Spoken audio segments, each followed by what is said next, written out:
Carpal tunnel syndrome is one of the most common conditions that we see in hand surgery.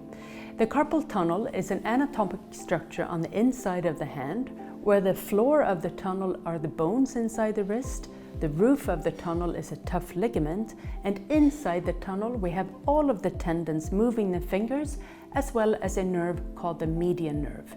The median nerve gives sensation to the thumb, index, middle, and this side of the ring finger.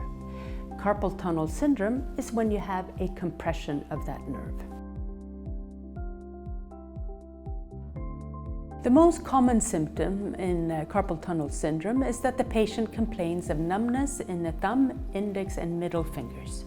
Most patients will say that they wake up in the middle of the night with numbness in these fingers, having to shake the hand to regain the sensation. Other symptoms can be pain on the inside of the wrist and the hand. Some patients also complain of feeling weak in their thumb and index finger grip, for instance, pinching something. If a patient is also complaining of weakness, for instance, difficulty in opening a water bottle, it is important to also recognize that the same nerve that is compressed in carpal tunnel can also be compressed on the inside of the elbow, called Lacertus syndrome. In this case, it's very important that the doctor that examines the patient recognizes both the site at the wrist, the carpal tunnel, and the site at the elbow, the Lacertus. One of the most common risk factors for carpal tunnel syndrome is diabetes. If you have diabetes, you have a tendency to be more sensitive to getting disorders and diseases of the nerves. Carpal tunnel syndrome is also quite often seen during pregnancy, where you gain some weight and water in the body, and that can cause compression of the nerve. Other causes of carpal tunnel syndrome include repetitive work with the fingers, for instance, spending too much time on the keyboard.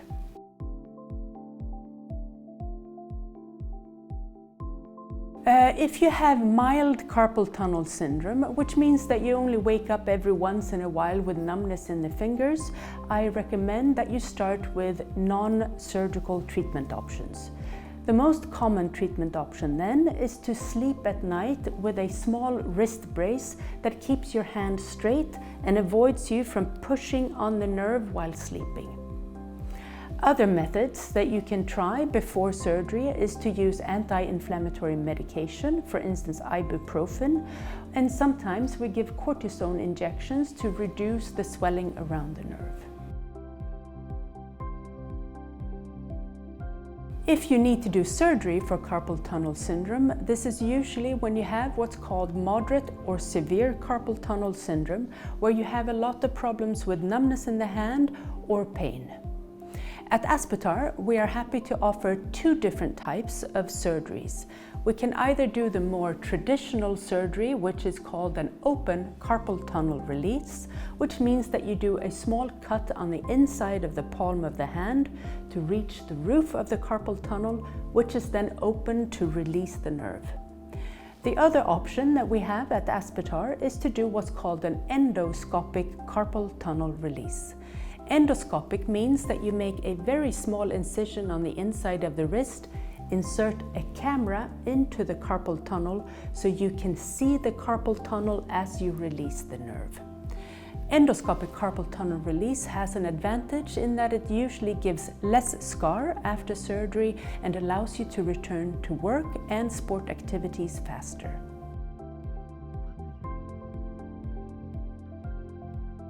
After surgery, you need to go through some rehabilitation, and at Aspetar we have physiotherapists that are specialized in hand therapy. About 10 to 14 days after a surgery, you will see one of our hand therapists to start doing exercises to improve the range of movement in the wrist, as well as regain strength in the hand. Depending on the type of work that you do, you are expected to be able to return to work within 4 to 6 weeks after the surgery.